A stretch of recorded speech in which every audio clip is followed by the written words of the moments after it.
up? You making this up? Right up there with the clothes, the cars, and the heartthrobs. The sound of Miami Vice helped set it apart from other TV cop shows. You knew it when you saw the opening credits. Buckle up, this show is fast and furious.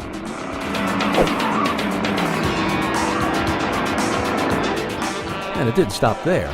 Like the burgeoning MTV, Miami Vice was the marriage of music and stylized images. It brought extra tension and high energy to cop and robber car chases. And much of that sound was created far from the glitter of Miami and the glamour of Hollywood. It was composed here by one man in this farmhouse. His name is Jan Hammer. His home in upstate New York is the unlikely birthplace of what became the signature sound of the 1980s.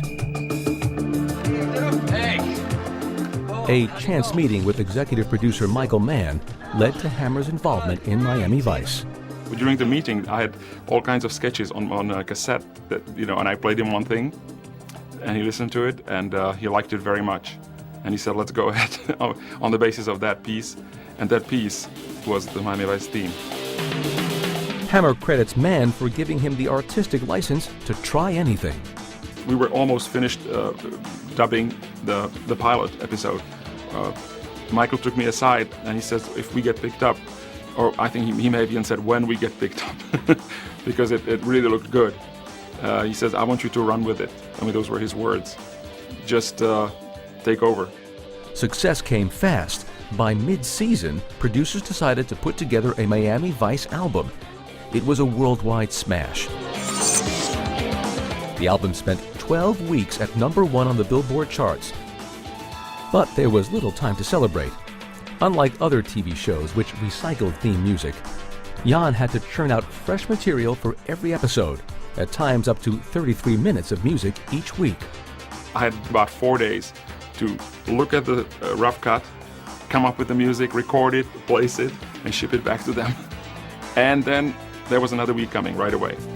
He was essentially creating a new album every week. In this 1985 interview, he discussed how he got his inspiration. And I learned not to read the screenplays because that way I can be fresh and see it as a viewer. And I respond to it on a very emotional level. And it's also helping me to keep turning out things week after week. But his instrumentals weren't playing the role of background music. This was the first show to treat music on equal footing with the characters. There were, two major characters, Don and Philip, Sonny and Rico, but that the music filled in as a third major character because it really was given so much prominence compared to TV shows up till this day. The music we saw as another tool in which to tell the story, not just with words, not just with cinematic images, but another thread, if you will.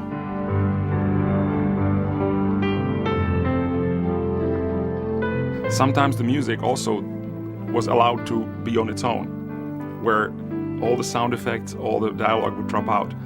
And it was usually neon or rain or night. And all those things just really started working on its own, where the music really took on a life of its own.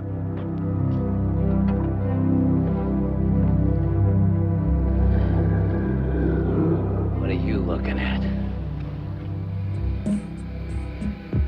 Sometimes, whatever was on high rotation over at MTV found its way on Miami Vice.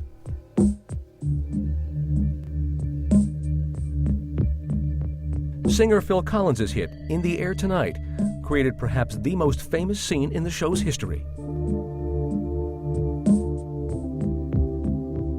It took a simple scene and it made it much bigger, much more profound, and much more resonant than if we just had some trifling score.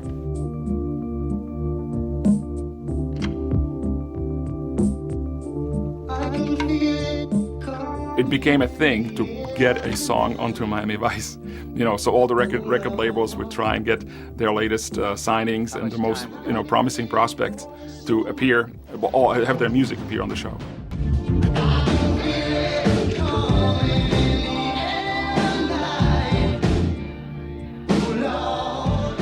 And why wouldn't they? Miami Vice was uncompromisingly film-like. It was groundbreaking in its look and sound. It was the coolest thing in primetime. How about if I just blow that coke right back out of you, amigo? During the first year, it really established itself as this incredible sort of watershed where things really changed. And we felt that after that, nothing will be the same. Some scenes went minutes without any dialogue at all, letting the music tell the story. Commonplace in films, but unheard of in television. Miami Vice changed that. You can fill gaps in the narrative with the music, and you don't have to tell the story 1, 2, 3, 4, 5, 6. You tell it 1, 3, 5, 7, and you can use the music to help tell the story. Have the little show I put on down there hits the fan? Call it unconventional, call it contemporary. It was different than anything else on television. It redefined the role music played in primetime dramas, and along the way, became the soundtrack of an era. You ever consider a career in Southern law enforcement? Maybe. Maybe.